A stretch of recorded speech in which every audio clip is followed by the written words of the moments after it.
अब आपका chapter number 7 start कर रहे हैं। ये है इंटीग्रेशन, पेज नंबर 219। ठीक है, सबसे पहले तो आप देख लो पेज नंबर 221 पे इसके फॉर्मूलाज गिवन हैं। ठीक है, और यहाँ से लेकर 222 तक आपके पास ये फॉर्मूलाज गिवन हैं। ये सारे इंपॉर्टेंट हैं बट सब यूज़ नहीं होते, मोस्टली 2-3 यूज़ होते हैं। सबसे पहले इंटीग्रेशन का जो मेन फार्मूला है वो है ये। हम इसकी हेल्प से आपका इंटीग्रेशन स्टार्ट करते हैं। लेट्स सपोज मैं आपको दिखाती हूँ कि पहले तो वीडियो अगर जिन्होंने देख लिया उन्हें समझ आ गया तो अच्छी बात है, वरना मैं बेसिक रिपीट कर देती हूँ। ये साइन का मतलब है इंटीग्रेशन। ठीक है, डेरिवेटिव के लिए आप d/dx लिखते थे और इंटीग्रेशन के लिए आप ये साइन लगाते हैं, और एंड में आता है dx मतलब with respect to x।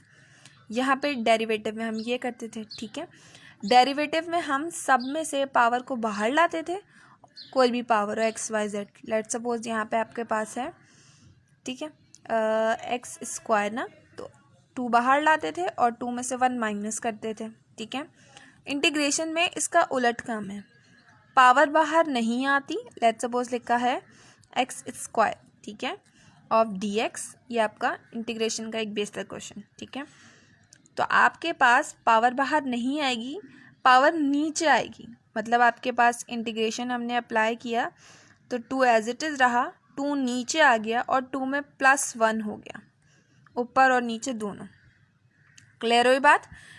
In derivative में हम -1 करते थे और पावर बाहर लाते थे। यहाँ पे पावर हम नीचे लाएंगे और दोनों में +1 करेंगे। ये देखिए फॉर्मूला आपको दिया हुआ है, x की power n+1 divide by n+1। ठीक है, मतलब जो भी पावर है वो नीचे आएगी और दोनों में क्या हो जाएगा, +1। अच्छा, अब ये c क्या है? सबसे पहले देख लो, जब भी हमारे पास कांस्टेंट नंबर, अगर हम डेरिवेटिव की बात करते हैं d/dx ऑफ 2 सिंपल, तो आपके पास ये हम डायरेक्ट लेट क्या करते थे, क्या हो गया ये 0। कांस्टेंट क्या हो जाता था, 0। इसमें कांस्टेंट में क्या होगा, अगर आपके पास दिया हुआ है इंटीग्रेशन ऑफ 2 ऑफ dx, ठीक है, अगर विद रिस्पेक्ट टू x दिया है तो ये इंटीग्रेट होकर हो जाएगा 2x।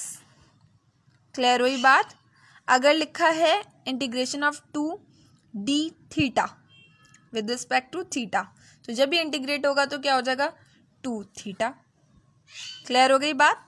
और +c हर आंसर में लगाना है, इसका मतलब है प्लस कांस्टेंट। हम डेरिवेटिव में कांस्टेंट को एलिमिनेट करते थे, मतलब उसको 0 कर देते थे, और इंटीग्रेशन में हम क्या करते हैं, कांस्टेंट को ऐड करते हैं। +c का मतलब है कांस्टेंट। क्लियर हो गई यहाँ तक? पेज नंबर 224 पे आपके पास एग्जाम्पल्स भी गिवन है। अगर किसी को कोई इश्यू होता है तो इन एग्जाम्पल्स को देख लें। फॉर एग्जाम्पल, एक एग्जाम्पल आप ये देखें, आपके पास लिखा है integration dx divided by x square. ठीक है, आपने बिल्कुल डेरिवेटिव वाला काम करना है कि x को ऊपर ले गए तो क्या हो गया, -2। अब वही वाला मेथड कि -2 नीचे आएगा और उसमें क्या होगा, दोनों में +1 ऐड होगा, तो -2 +1 -1 डिवाइडेड बाय -1 प्लस c। मैंने आपको क्या कहा, जब भी आप इंटीग्रेशन कर लेंगे तो कांस्टेंट को ऐड लाजमी करना है आपने। +c लिखा आपने यहाँ पे, माइनस साइन ये आ गया, ये नेगेटिव है, नीचे आगे क्या हो गया, पॉजिटिव। ये आपका आंसर आ गया। क्लियर हो गई? अच्छा, एक बात और कि आपके पास कुछ आंसर्स काफ़ी गलत आए हुए हैं बुक में, और इस एग्जाम्पल का पार्ट 3 भी गलत है।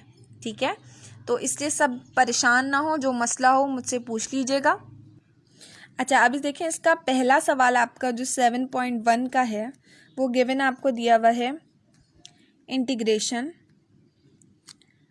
3x + 4 power 29 of dx।